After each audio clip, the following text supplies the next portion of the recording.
Welcome to the Skip and Shannon Undisputed podcast. I'm Joy Taylor. You can catch us Monday through Friday at 9:30 a.m. Eastern, 6:30 Pacific on FS1. Here's what this podcast is all about. It's an unscripted, unfiltered, undisputed version of the day's show, and there is a lot to get into in today's podcast. Skip and Shannon both hand out poor grades for the Chicago Bears trading up to get Mitchell Trubisky in last night's draft. Skip called it on Twitter and is fine with Taco Charlton, but feels like Reuben Foster would have been the best selection for America's team. With running backs Christian McCaffrey and Leonard Fournette selected in the first round, Skip and Shannon take different sides on which running back will have a better NFL career. Chris Carter comes to the desk to tell us about 3 wide receivers and 3 tight ends selected in the first round, and also talks about the Jameis Winston and O.J. Howard Alabama connection. Finally, we discuss what the 3 quarterbacks taken in the first 12 picks last night mean for Colin Kaepernick and Jay Cutler's future. A very wild draft last night, guys. We got to talk about the wildest, wackiest first round of the draft I have ever witnessed in all my years. And it got started early, didn't it? It got started early, Sure and I did. went to bed really late, and I don't care. Well, congratulations on your Spurs. Thank you. We're going to do a lot of You didn't draft watch, talk but today. it's okay. Actually, Which one of us got drafted first? who got drafted first? Yeah. Well, I think I went before. You were a 7th rounder out of Savannah Oh, State. man. See, there you go. I was a late first out of Vanderbilt. Oh, you're late first. Thank you. How are you? Well, big good, Spurs bro. win last night, but we're talking about the NFL draft for the entire show today. And let's start with the biggest shocker. The Bears traded up with the 49ers to move up to number 2 and draft Mitchell Trubisky. The Bears traded away 4 picks, including 2 third-round picks, to move up just 1 spot. Trubisky said, quote, "I didn't see that coming at all. I was surprised." The Bears say Mike Glennon will still be the starter after they signed him to a 3-year, $45 million deal last month. Skip, what grade do you give the Bears for their Trubisky pick? Joy, Shannon, I'm going to be charitable, and I'm going to give the Bears a D-, but that's only because I worked in Chicago for a while for the Chicago Tribune. I covered the Bears, and I still have a whole lot of Bears fans, friends in Chicago. And I'm just trying to go easy on them because, trust me, I heard from a lot of them last night. They are devastated over this indefensibly idiotic move. Once again, by the Chicago Bears, the nightmare continues. Hey, Chicago, at least you got the Cubs. You got it, right? This is like the reverse of the Cubs, what happened last night. And, you know, once upon a time, you're a lot older than I am, so you get this, but the Bears were called the Monsters of the Midway. Remember that? Yes, But sir. you also remember the 60s sort of sitcom show called The Munsters. Remember that? With Herman Munster, right? So now they've gone back to being the Munsters of the Midway because this is Herman Munster kind of stuff. They gave 2 third-round picks and a 4th-round pick to move up only 1 slot to take a quarterback that the 49ers clearly were not going to take or they wouldn't have traded the pick, right? And they do need a quarterback, the 49ers. So they're out on Mitchell Trubisky. And furthermore, I'm assuming that the Bears feared that the Browns would then reverse field after they took Myles Garrett number 1 and try to trade up to the number 2 pick. And yet, why would anybody have suspected or feared that the Bears were even thinking about taking a quarterback because they had already wasted a whole lot of money on a Mike Glennon that they gave 3 years, $45 million to with $18.5 guaranteed. So now the Bears own 2 quarterbacks who are both, what were they thinking on both cases? Furthermore, in all my years of covering the draft, I'm going to say this one more time. I've been beating this drum on this show now for about 3 weeks. I have never seen a weirder, more bizarre bandwagon roll for a quarterback the way this one rolled for Mitchell Trubisky.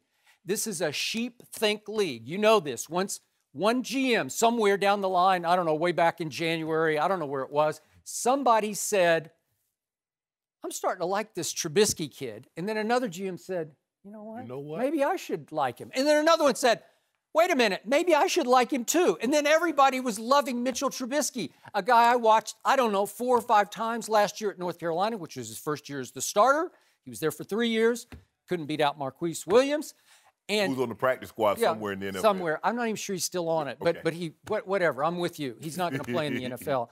And I watched him, and I would sit back and think, well, if you told me at that moment while I was watching him, he's going to go in the 5th round of this coming draft, I'd say, whatever. Okay, I can see that. No, they would have skipped. watching him play, I didn't think he was coming out. Why would he come out? Why would he if come you out? coming out if you're in the 5th round? Right. Did you ever think franchise quarterback? No. Number 2 pick in the draft? No. No. So, to me, Mitchell Trubisky is Jake Locker, is Blaine Gabbert, is Christian Ponder, and those are the 3 quarterbacks who went 8th, 10th, and 12th in the 2011 draft. He's that guy all over again. He's that guy. He'll win a few games here and there, and he'll lose a whole bunch more games, and he will come, and then he will go, and you'll say 5, 7, 10 years from now, you say, what were they thinking? They spent all that to go up to number 2 for this guy, for Mitchell Trubisky? And again, I said this on the show yesterday, and fatefully, he wound up in Chicago, but when I watched Jay Cutler in college, he flashed off your screen. You said, wow, there's a big talent right there. That guy, he might be able to do some big damage in the National Football League. And I believe that this guy isn't half as talented as Jay Cutler. Now, clearly, I'm sure Mitchell Trubisky cares far more about playing football than Jay ever did. Yes. That's the big problem. But when I look at this, I say, what is it? What did somebody see in him that would even make him a first-round pick, let alone the number 2 overall pick in the draft, let alone a Ryan Pace, the Bears GM, trying to sell him as this is the ultimate position and we found the ultimate. You did not. No, I'm sorry. So I'm sorry to report to my friends in Chicago, Bears fans, the nightmare continues. Well, Skip, I'm going to have to piggyback everything that you just said because you know what I gave him? I gave him a D. And the only reason I didn't give him an F is because they gave up 3rd-round picks instead of 1st-round picks to move up that 1 spot. Skip, as you said, this makes no sense. You just gave Mike Glennon 3 years, $45 million, 18 guaranteed. Mike Glennon? So you know what you just did, Skip? You just gave $18 million for a bridge because Mike Glennon is the bridge to Mitchell Trubisky. Yeah. That's what he is. He's a bridge. Because at some point in time this year, if he doesn't start this year, he's starting next year. I would hope so. Because if Carson Wentz got about, 25 million guaranteed, he's going to get 10% more than that, so he's going to be somewhere around 27.5 guaranteed. If you're paying him that kind of money, he's starting sooner rather than later. This makes no sense to me. It sounds like, it appears to me, it doesn't sound like, it appears to me that they didn't think this thing through. That they went and says, okay, we got to find our quarterback. Okay, we got our quarterback for, say, a year or for at least 2 years. And then all of a sudden, like, hold on, wait a minute. The Browns didn't take Mitchell Trubisky? That means he's there for us? Yeah. Skip, they always overvalue that position. Just because it's the most premium piece of land. It's like you're in New York and you're on 5th of Park Ave. That's premium real estate. Just because you need it doesn't mean you overvalue and go get it. I believe this young man, not Skip, he can prove me out to be a liar. And if at some point in time in the next 10 years, if he turns out to be what they think he's going to be, which is a franchise Super Bowl winning quarterback, I would have no problems apologizing. Yeah, I'm with but you. I don't see it. And so with you doing what you did, it's not that huge of a price, Skip. I mean, you give up 2 3s and a 4. I mean, it's not like you gave up, what they gave up to get RG3 or what they gave up to get Jared Goff. Now you're getting what's lower than an F. Whatever that was, that's what I would have given them. But let me tell you what this did, Skip. It bought John Fox and GM, head coach John Fox and general manager Pace at least 1 year. I'll give you that. It gives them at least 1 more year because you're going to say, look, at least give us an opportunity to start this kid for an entire season and see what he has before you make a decision on our future. Okay, last quick point, though. You say 2/3 and a 4th, not that much to move up. I think they were bidding against themselves because I don't think they needed to move up. I could be wrong, but I just don't think they needed to. I think he would still have been there at 3. So it's all waste. But the quarterback position was all over the board. No mercy. Next up, the Cowboys had the 28th pick right before they drafted. Skip, you tweeted this. Jerry Jones, take Reuben Foster. No matter he isn't a defensive end or a cornerback, will be the steal of the draft at 28 unless his issue's more serious than I know. He then tweeted, I will also be happy with Taco Charlton, a very productive pass rusher who didn't time that well. The Cowboys then drafted Taco Charlton, the defensive end out of Michigan. Jerry Jones had said he wanted a, quote, war daddy pass rusher in the draft. I saw that tweet by you, Skip. They listening to you, huh, Skip? Do you like the Cowboys pick? I knew you was on their payroll. I knew it. Yeah, I'm not going to go to War Daddy here, but I did do this on a Facebook Live. I did about Cowboys draft potential about a month ago, and I said that day on Facebook Live, I would love Taco Charlton to fall to him. I didn't think he would at that point a month ago. And I said, I also would be happy with Jabril Peppers there. Yeah. And it shocked me that he went much higher and was obviously long gone off the board. Taco Charlton is the flip side to me of Myles Garrett. Myles Garrett is off the chart measurable, right? Yes, but I don't know if we've ever seen much better of a freakish specimen than Myles Garrett. But on productivity, on what I call my screen test, watching television, every time I turned on Michigan, I saw Taco Charlton, wore number 33. I don't know, it's a weird number to be wearing, coming off the edge. D lineman. But here he came, 33. And he disrupted, and he harassed, and he's tall and long, and he got his hands up, and he knocked balls down, and he got his hands on the quarterback, and a lot of times he knocked the quarterback down. And he really disrupted Ohio State's offense consistently in that Ohio State-Michigan game this year past. So I'm good with the immeasurables of Taco Charlton for a defense that you realize they generated pressure on quarterbacks, 23% of the dropbacks that they faced last year, which is pretty awful. Yeah. So they needed Taco Charlton. So I'm okay. But here's, you read my first tweet, the one in all caps, because I was out of my mind. You and I agreed on one thing going into this draft, that Reuben Foster was clearly the most productive defensive player in the entire draft. Yes. All you had to do is turn on any Alabama St. Nick defensive game, and who jumped off your screen? I think he wore 10. 10? Yeah, 10. Number 10, another weird number, but 10 is everywhere. He's sort of Ray Lewis-like at the U, right? We're just sideline to sideline, blowing up this play, blowing up that play. He was a defensive demon. And you just say, that's a football player, yes, man. That's what you're looking for. Right? Yes. And so when you and I had an off-camera conversation yesterday, and you were saying something about, well, hey, if he's there at 20, Denver's going to take him. And I said, if he's there at 20, that'll be the steal of the draft. He was there at 28. He fell, obviously, because a dilute sample test and because of an anger management issue, an incident that he had. I think he had shoulder surgery also. Okay, all right, maybe that's part of it. No one made a big deal out of that, but it could be part of it. Yes. Maybe he hangs around with the wrong people, and as I put at the end of my all caps tweet, maybe the issue is more serious than I know about. But I slept on it, and when I woke up, you know what my gut feeling was? They should have taken Reuben Foster. He isn't a pass rusher, though he can rush the passer. Yep. He can blitz. And he's not a cornerback, and they obviously need cornerbacks, and he's not a safety, and they need safeties. He's just the best football player times 10 on the board. Yep. He's better at what he does than Taco Charlton is at what he does. No question about that. I'm fine. I don't like that word fine because it doesn't say a lot, but that's what I am with Taco. It's not a swing and a miss. It's not a, oh, my God, what were you thinking? It's just a fine, okay, I can live with it kind of pick. Right. It's just fine. This would have been great, garden variety. This is, my God, we got Reuben Foster. Like, here we come, because you just figure it out. You just put it, I know you've got Sean Lee, and you can say, where does, I don't care. You just figure it out. You put Sean, in this defense, Sean Lee goes to his best position, which is the Derrick Brooks will linebacker. You put Reuben Foster in the middle. The Reuben Foster, if I'm a evaluator, if I'm a coach, if I'm a defensive guy, I want my defensive guys, especially D linemen, linebackers, and safeties. I want them to be two things, Skip. I want them to be sudden, and I want them to be violent. Those are two traits that you must have to be great. Right. And this guy had it times 10 on both counts. Now, I like Taco Charlton just because of his name. I love his name. I just want to know, do we got a brother named Burrito, a sister named Chalupa? Because our wardrobe lady, her name is Autumn. She got sisters named Spring and Summer. So they got to... That's why you asked her. My sister's name is Grace. Joy and Grace. Joy and Grace? Joy and Grace? I like Grace better. Grace, my girl. I love me some Grace. The old Joy, she's fine. She's fine. Garden variety. But Skip, you know what?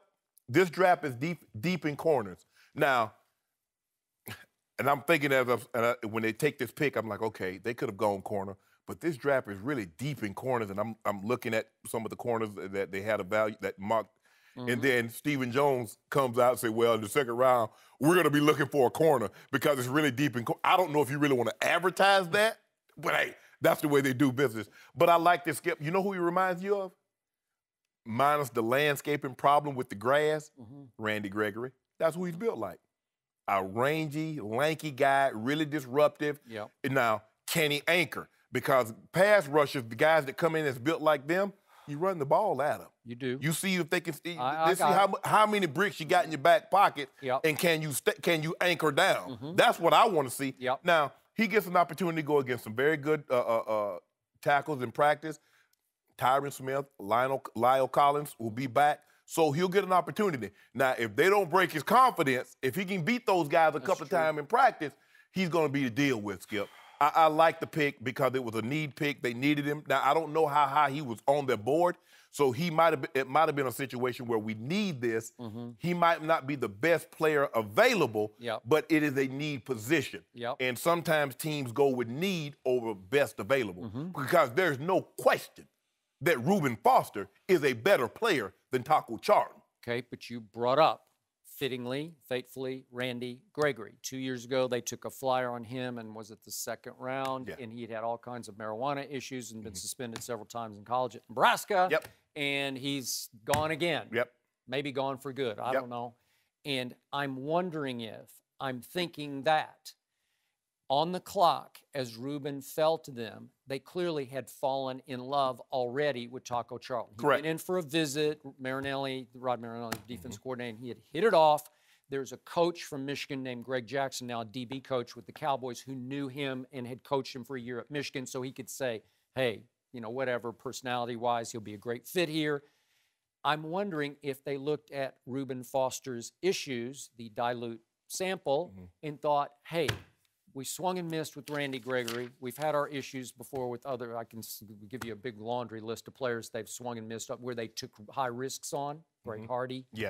And maybe they just said, let's just stay put. We already decided we love this, that Taco, if he's there, we're going to take him. But, man, Reuben Foster, unless there's something we don't know, the shock of the night was that he fell all the way to 31, where the 49ers. I tell you what. In 1996, there was a guy that fell to number 26, and Ozzie Newsome was the general manager, and he scooped him up. He was an undersized linebacker that they said he was too small and this and that. And all I know is that when you have a conversation about the greatest middle linebackers to ever play the game, his name always comes up, and that's Ray Lewis. If you put 52 on that guy, how far did Ray fall in the 20s? He's 20. I think he's 26. Okay. Woof, man. Because he was undersized. He didn't have any issues off the field. And Ray was like this. He was sudden. He was. And when he got there, he was violent. This is Reuben Foster. When you look at him, as you look at his tape looks favorable like Luke Kuechly's. It looks like a Ray Lewis when they were in college. That's what he looks like. Now, the 49ers getting him at 31, they got a great deal. That's a steal. That's, Louisiana Purchase type. I agree. And John Lynch, our former man here, our teammate here, he's a high character man. You know, he's a Stanford man. They got Solomon Thomas from Stanford. So he took the plunge and the risk. I assume he thinks there's a good chance he's going to be just fine. And think about this, Skip. When San Francisco played their best defense, what did they have? Navarro Bowman and Patrick Willis. Now, Navarro Bowman is still there. Now, he's coming off. He's a little, but he still can come downhill. Now, they got this young stud beside him because that's what happened. They paired Navarro Bowman, a young guy, with Patrick Willis, and all of a sudden, Navarro took off. Now, this might be a passing, a changing of the guard, just like it did with Patrick Willis and Navarro. I agree. And when I watched television, I saw more from Solomon Thomas at Stanford, rushing the passer, than I saw from Myles Garrett at Texas A&M. So I'm just saying, I think John Lynch is off to a flying start. Truth be told, Jonathan Allen, number 93 from Alabama. Now, you watch any game, and you can say, okay, that's a power playing guy. Now, talk about he had a bone-on-bone in his shoulder, cartilage damage, but I say, you know what? He put that good shoulder on a lot of people because he was wrecking shop for the 2 years that I saw him in Alabama. The Redskins got a very good deal at that pick. But on this happens every draft where it's sheep think. Once somebody falls a couple of slots, because this is a top 5 pick. Uh-oh, uh-oh. Yeah. And in other draft rooms, they're looking at each other like, uh-oh, uh-oh. No, they know something we don't. Right. And then when you go, you get run on guys, you get run on quarterbacks, just like running backs. You go 4-8, and then you go tight ends. Well, you said it yesterday. This draft is going to be a big game of chicken because the mock drafts are but normally it gets like that, like 4 through 6, not right away. Yeah. Well, apparently the lack of edge rushers after the first round that were available was a big reason why Dallas ended up going with Taco Charlton. Taco. So. Well, I like that name, Taco. But you know, you like these kinds of foods more than me. But wouldn't you prefer to have a Reuben over a taco? Reubens are good. Reubens are pretty good. Reubens are good. I don't do either. Huh? No, I don't. I love tacos and I love Reubens. I love sauerkraut. Joy. Anyway, apparently you a foodie. His mother. Why is that an insult? Yes, I like food. His mother and grandmother thought that it was more fitting than Vidante, which is his name. Yeah, I like taco better too. That Vidante. For some vague reason, but Taco Charlton. It's cool. Welcome to Dallas. No mercy. Leonard Fournette was the first running back taken in last night's draft. The former LSU star went number 4 to the Jaguars. Christian McCaffrey was drafted number 8 by the Panthers. It's the first time since 2005 that 2 running backs were picked in the top 10. Shannon, what's the better fit, Fournette to Jacksonville or McCaffrey to Carolina? Skip, this is really, really close because I believe both teams got the player that they coveted, and they didn't have to move up to get him. But I'm going to go with McCaffrey for the simple fact is that when the Panther was at their absolute best, they had Jonathan Stewart and they had D'Angelo Williams. Mm-hmm. And over the last couple of years, they had Stewart and they had Mike Tober. Mike Tober has since moved on to Buffalo. This is a true change of pace. Stewart is night and day different, his skill set, as opposed to what Christian McCaffrey can do. And when you look at it like this, now, Carolina lost Ted Ginn, the punt and kick returner. What can this young man do? It's great fit return, there. Punt, and kick. Yep. He's not going to be required to run between the tackles because that's what Jonathan Stewart can do. Now, he can do it somewhat, but can you imagine on the zone read where Cam comes out and sticks the ball in this guy's belly or hands it to him or keeps it? So I like this, but I love Fournette. Fournette's going to do the heavy lifting. If McCaffrey goes to Jacksonville, he must do the heavy lifting. Leonard Fournette is built to carry the ball 25 times a ball game. And then you have T.J. Yeldon that can come in and be your third down, change of pace guy. Yep. They got good receivers outside. They have Hearns and Robinson outside. The question is, Blake Bortles, does he finally take that next step? And I'm not talking about Skip because if you look at his numbers at the end of the game, you're like, man, Blake Bortles threw for 335 and 3 touchdowns. But he always gets it in mop-up time. None of those are meaningful yards. So he's on the clock. Because if he doesn't get it done this year, Tom Coughlin made it crystal clear. Blake Bortles has to play better. He's on the clock. So both of these guys, I think both teams made out very, very well. But I'm going to go a slight nod to Carolina because of McCaffrey and his versatility, and this is what they need after losing Ted Ginn Jr. I hear everything you just said, but I'm going to reverse field and go a slight nod to Leonard Fournette. But before I explain, allow me to reiterate one point that I've been making for the last 3 weeks on this show. Just evaluating ability alone, regardless of the off-field incident, Joe Mixon is still the best running back, in my view, in this draft. And I wanted to express my fear of fears today or tonight in round 2. You think he'll drop farther, don't you? The New York Giants draft 23rd in round 2. And if they take Joe Mixon, my Cowboys are in big trouble because he is Ezekiel-like. And they took that Evan Ingram last night from Ole Miss. We're going to talk about him a little bit, but he is a stud. He's not even a tight end. He's just a big body wide out. To me, he's another Brandon Marshall. He's what we call, he's the F tight end. Yeah. And I thought they stole him. And so now Brandon Marshall, Evan Ingram, obviously Odell and Sterling Shepard. And you put Joe Mixon in the backfield with the defense that was second in points allowed last year, my Cowboys are in big trouble unless they really start to shore up their defense, and we'll talk about them in just a moment. But now back to your points. Fournette is a terrific fit for a new regime in Jacksonville. Tom Coughlin, Doug Marrone.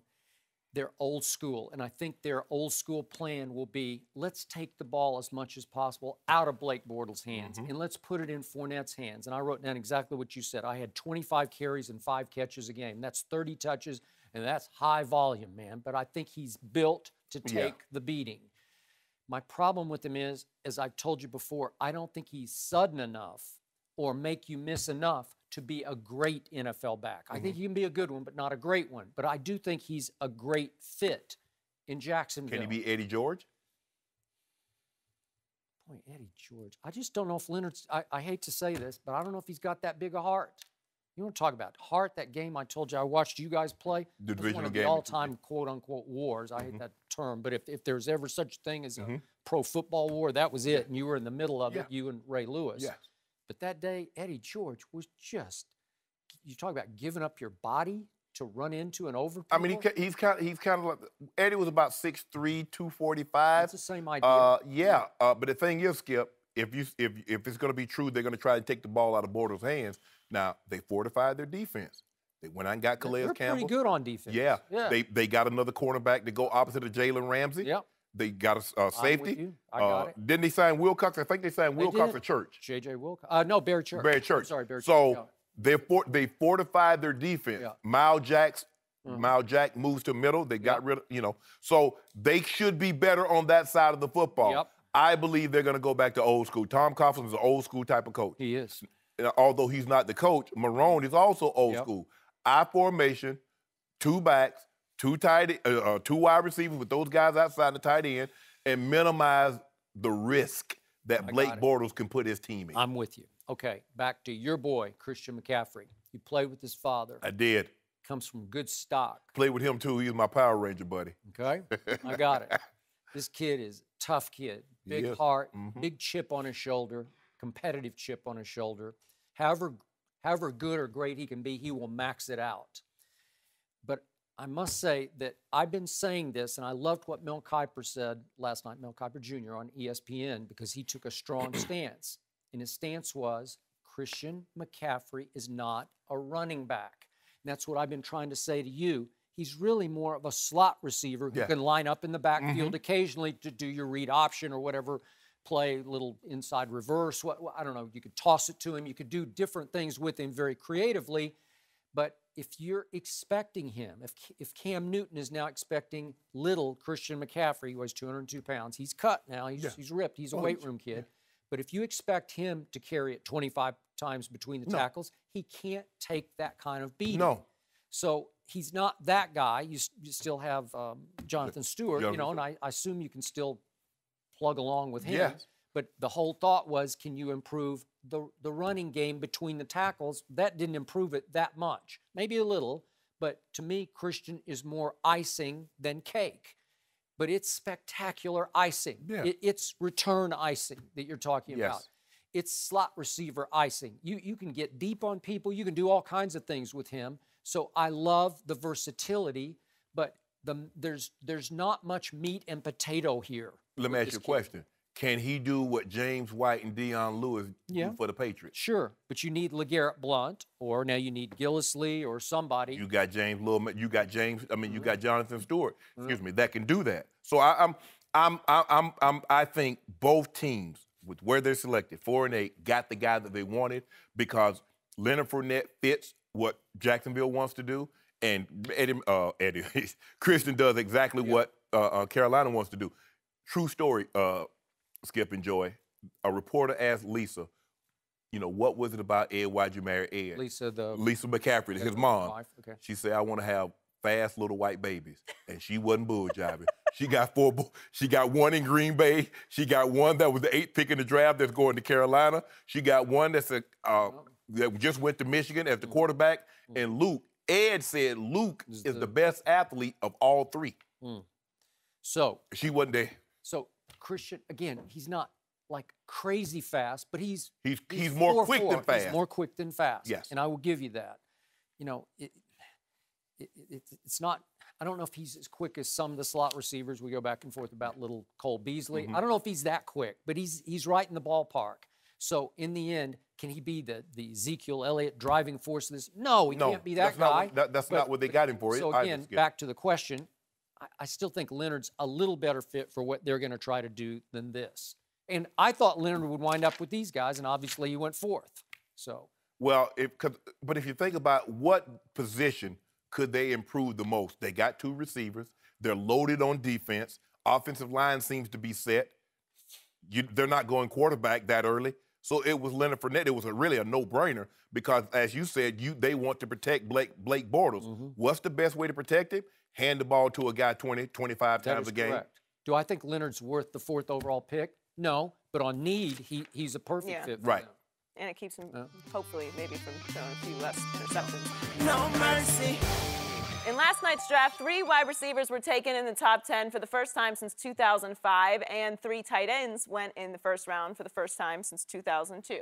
Corey Davis was the first wide receiver taken at number 5 by the Titans. Clemson wide receiver Mike Williams then went 7th to the Chargers. John Ross went 2 picks later to the Bengals. O.J. Howard was the first tight end off the board at number 19 to the Bucks. Evan Engram went number 23 to the Giants. And David Njoku from Miami went to the Browns with the 29th pick. We're joined by Chris Carter. Welcome, Chris. Good morning. Happy Friday. CC. Who's the best pick in this group? Well, it's really hard to say the best pick. Wide receivers, they have a tough time transitioning into the NFL. They have for years. And it's really about a fit in a system. You know what? I've not heard you say that before. Well, because I hadn't thought of that. Because it is very, very difficult. Number one is you have a guy playing in your face. Number 2 is, in college, most teams only have one good defensive back, and he's playing to the field. So they can manipulate the play call and everything, so you can go against guys who aren't that good a bunch of times. We have guys on the practice squad, DBs, that are better than most college DBs. Did you find that in Philly right away? There ain't no doubt about it. But my wide receiver coach, he was smart. So he told me, let me know your 3 best patterns. I'm going to put you against our best DBs, and we went one-on-one, and none of them worked. He said, I just wanted you to see for yourself that your best stuff don't work up here. Who was it? Do you remember? Oh, Ted Plum. Okay. Oh, yeah, I remember Ted Plum. Yeah, absolutely. He had a few MFs on the end of that, too. Got it. So the whole development, the speed of the game, having someone right in front of you, also the ability for that defense to rush the passer. So wide receivers take a long time. Okay. The 3 receivers drafted were the 3 top receivers that I had on my board. Now, where they go and the quarterback situation is going to make the difference. I like them all, but John Ross from Washington and his ability to be able to stretch the defense and going to Cincinnati with A.J. Green. Besides Larry Fitzgerald, there is no wide receiver that I would have my son. I have to put my son, who's a wide receiver in the CFL. If he was going to an NFL team, and I said, okay, who's the guy I want him to learn from, to be a professional and everything? It's him. Who's the guy that can do things maybe that A.J. can't do? Now, A.J. is a bad guy, but that 4-2 can't be duplicated. What Cincinnati has done offensively, their overall creativity, I believe that instantly he can be a star. He comes from the Snoop Dogg Football Academy. You know, it wasn't Snoop football Dogg to be evaluated. He can find the D-Jack, John Ross. Snoop's been good to me. I've been sending jugs machines to Snoop and his kids for a number of years. So Snoop has seen some players develop. I like him going to Cincinnati. Watch out for Ingram, the tight end from Ole Miss, going to the Giants. Because Eli, oh my goodness. Brandon Marshall to the boundary. Fancy Odell to the field, also playing in the slot, him and Shepard, and a tight end like him who is not a tight end. He's a flex wide receiver, and I believe will have an instant impact on the NFL game based on his receiving skills. A very, very good group of guys. Now, will they live up to the expectations based on place? Also watch Mike Williams in San Diego. Huge frame. Huge development. He can catch the ball almost anywhere, and I like the receivers coming out of Clemson. They really do well. I would have liked to have seen more separation with Mike Williams in Clemson. He is a big body. He can body you up, but I don't necessarily see the consistent separation that you need to see. You know what? He leaps so well, though. Mike Evans of Tampa Bay, if you want to bring eyeballs to what he's going to look like. And guys like him have a problem in the NFL because they're always matted up with a DB, and they don't have that short area quickness. The receivers, a lot of people had Davis as number 1. He was spectacular. Had some problems with drops. He did. Ross concerns me because of his injury history. The guy ran 4.22 and he didn't do anything else because he's going to be tight. He's wound tight. So you might have problems with his hamstring. For me, and I said this the other day, O.J. Howard is the best player in this draft because he's 6'4", 6'5", 250, run 4.51, and they didn't know how to use him in Alabama. But Tampa stayed put. So now you got Mike Evans on one side, you got D-Jack on the other side. If the running back can stay healthy, Doug Martin, and you got Jameis Winston. He went to an ideal situation. Now, I love, and people are like, well, what's the difference between the tight end? Tight end is what we call Y. He's always labeled as Y. When you come out of the huddle, if you're in two tight end sets, the Y tight end, the defense will always try to point him out. That's the strength. Yeah. We're going to set our defense to the Y.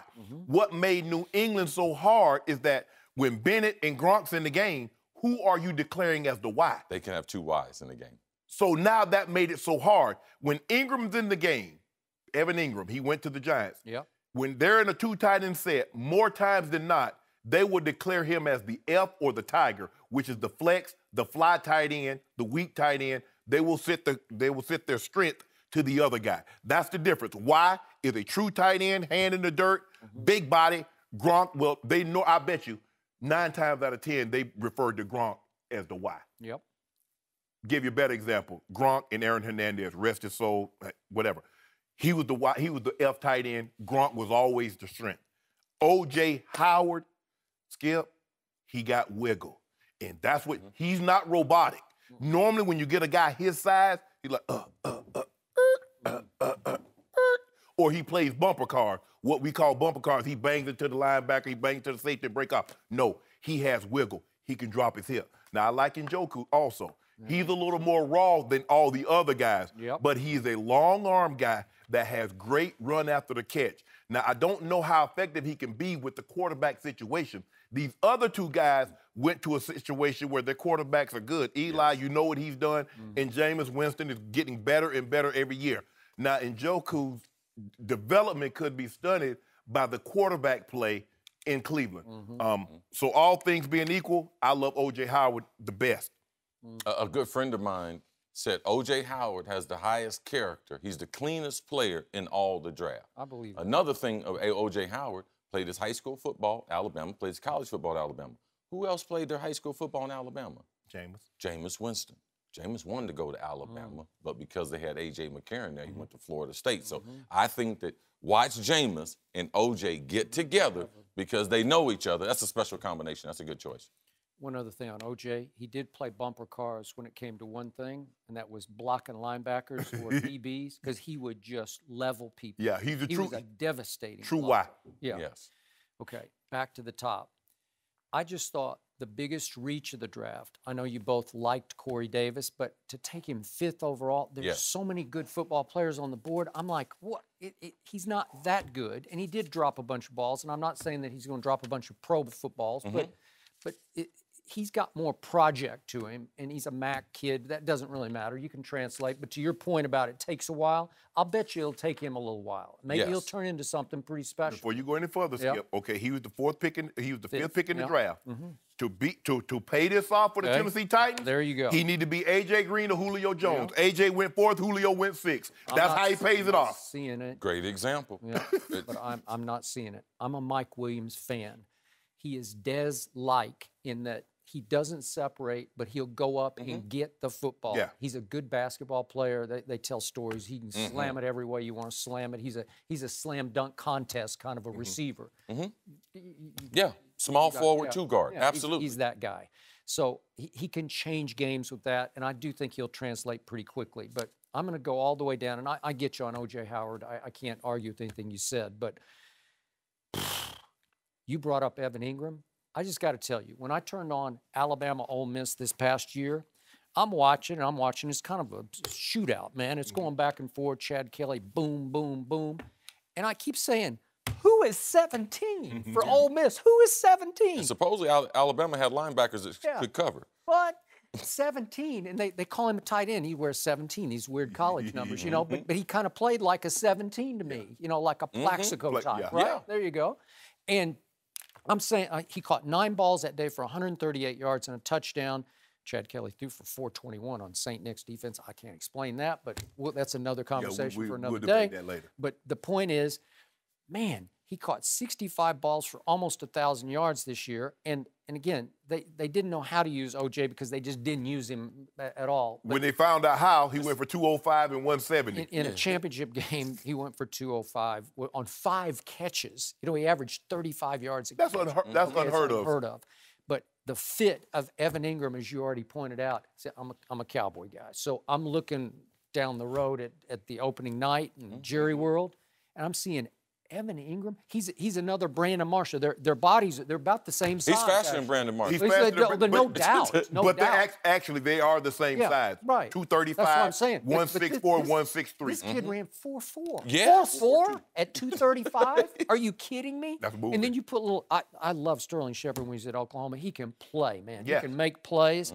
He didn't make smart decisions because he went to the yacht club down there with Odell, but whatever. But Odell says this is going to be my year. That might have been a move of his career because it got rid of Victor Cruz, and now it's just him and Odell. Okay? That's true. So the decks are cleared, and Odell says, this is going to be the year I show you. I don't know what he's been doing these other years, but I thought he'd been playing pretty well. I have communicated with him. Okay? And? He can't wait for the season to start. Is he off tour with Drake now? Well, you know, he going to have some. He got plenty of diva in him. He got plenty of diva in it. But that offense is firepower, man. It is loaded. And again, the defense only allowed the second fewest points in pro football last year, so it's pretty good. So that was a huge good get for Jerry Reese to say, I want that guy. And I thought where they got him at 23, that's pretty great to me. No, so that's the one that dropped my jaw last night. That's the evolution of that position, Skip. The days of the guy that's an extension of the offensive line that plays tight end, he catches 10 balls and we happy and we rush for, 1,500. No. Everybody wants that F. That guy that you can replace, detach from the line of scrimmage, put him in the slot, put him out wide, and let him go to work on safeties and linebackers.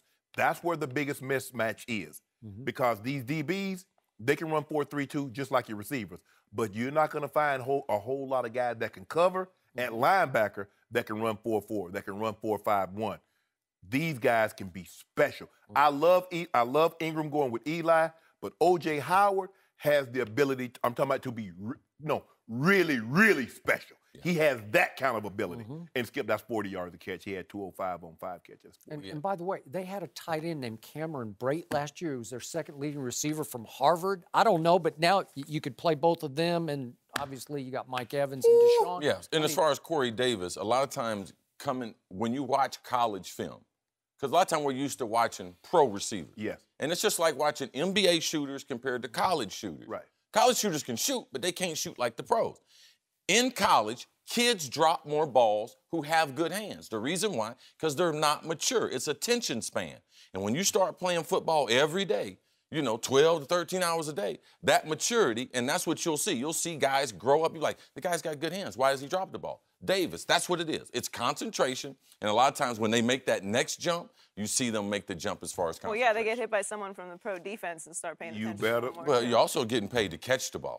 Like, they let them know that. You're not on scholarship. They hold their check behind Yes. As a receiver, in order for you to take that next step, you better be able to get off press coverage, because if you can't, they will press you every down, regardless of the coverage. If you can't get off press in the NFL, Skip, if you can't beat one-on-one coverage, get 2 choices you have, CC. No, you're either selling cards or you're coaching. And by the time you realize that you can't get off press, the coaching staff are filled. So you got to go sell them cards. Yeah. No mercy. Mitchell Trubisky, Patrick Mahomes, and Deshaun Watson were all drafted in the first 12 picks last night. On the other end, Jay Cutler and Colin Kaepernick are still without a team. Skip, where, if anywhere, will Cutler and Kaepernick go? It's funny. I was thinking last night, 49ers wind up still without a bona fide quarterback, like a starting quarterback, and I thought Kaepernick could be a great fit in San Francisco. Somehow with Kyle Shanahan, that didn't work out. I don't know what happened. Yep. But I would like to see Colin Kaepernick now with Hugh Jackson in Cleveland. I just think it'd be a great fit. Obviously, he tried RG3 last year, who was a shell of himself. But I think Hugh Jackson could do some damage with Colin Kaepernick with the Browns next year. And then on the flip side of that, Jay Cutler is made for the New York Jets. And I believe the Jets are in dire need of competing for back page headlines with the New York Football Giants, who are exploding on the NFL. I think they're the second best team to the Patriots now in the NFL, so they're going to be dominating the back pages next year in the New York tabloids, which is often important to the Jets in their ownership. So I'm thinking, why not try Jay Cutler for a year or two with the Jets? Because I think he'd be pretty good, and I think he'd be pretty great because he would be a story a day on the back pages. I really thought Kansas City, Skip, I agree with everything you said. I thought Kansas City would be a viable option for Colin Kaepernick. The West Coast system, Andy Reid having success with Donovan McNabb with the West Coast system. It's a lot of, 1, 2, 3, take the basic cross, take the shallow cross, check the ball down. It's not a whole lot of hold the ball in your hand. It's quick reads, get rid of the football. Jay Cutler, the Jets, that's what I have down here, Jay Cutler to the Jets. All things being equal, though, Skip, the Browns might be the best option for both of them. Maybe. Because they got Kessler and really nothing else. I mean, Osweiler's still their property. Yes. I don't know what's going on. And the thing is that what you're going to have now, once you're past the first round, you're going to have cheap quarterbacks starting to flood the market. You're going to have guys that, well, we know what those guys are. We might can make something out of these guys in the 3rd and 4th rounds because you see Adrian Peterson, he signed 2 days before the draft. He knew he was running out of options. So let me go get on a team before they start getting these running backs in, say, the 3rd, 4th, 5th, and 6th, 7th round, because if they sign them, there's no need for me. And I think it's going to be tough sledding moving forward for Jay and Cap to find homes because the draft, now you're going to start getting quarterbacks that you say can be a project, but we can build something down the road. And neither one of these guys, I think teams view them as long-term solutions. Yeah, but if you want a short-term starting quarterback, I like both of them. Yes. And I still think Cutler can play. I know he's got his issues. I know he doesn't care. We know all that. But to me, now I think Mike Glennon and Mitchell Trubisky will make Bears fans start to miss Jay Cutler. I think they will, seriously, because Jay Cutler can flat out wing it. You want to talk about arm talent. I don't know if there's bigger arm talent in the NFL than Probably not. Jay Cutler. But again, there's not a lot of heart talent there, right? Not a lot of love in what he does. Just what it provides. Skip, but when you look at the Trubisky, I still don't. And I remember going to bed last night thinking, like, the Chicago Bears paid $18 million for a bridge because that's what Mike Glennon is. He is a bridge to Mitchell Trubisky. I think they panicked. There's no way San Francisco was going to move. I guess they were afraid someone would move up to San Francisco and take the pick. So they just went ahead and did it before someone else could do it. But I believe they could have stood pat and gotten Mitchell Trubisky. But Cutler, Skip, I think the thing that's hurting him is his attitude, and he is a career basically 500 to a below-average quarterback. Yeah, he has all the measurables, all the things that you want a quarterback to have, except winning, except attitude. Well, that's it for us. We'll be back on Monday morning at 9:30 Eastern. Have a great weekend. You going to Dylan's Candy Shop, Joy? Maybe. I figured as much. No mercy. This is the Skip and Shannon Undisputed podcast, where we're delivering you an unscripted, unfiltered, undisputed version of the biggest topics of the day's show. Be sure to subscribe to the podcast on Apple Podcasts, SoundCloud, and YouTube. Like us on Facebook at Undisputed on FS1. Follow on Twitter at Undisputed. And catch us at 9:30 a.m. Eastern, 6:30 Pacific, Monday through Friday on FS1. You can find us on Channel 219 on DirecTV, 150 on Dish. Thanks for listening, everybody. I'm your host, Joy Taylor. We're back next week. Enjoy the rest of the NFL draft and NBA games this weekend. We'll be back on Monday to talk about it all. Fox Sports, one of one.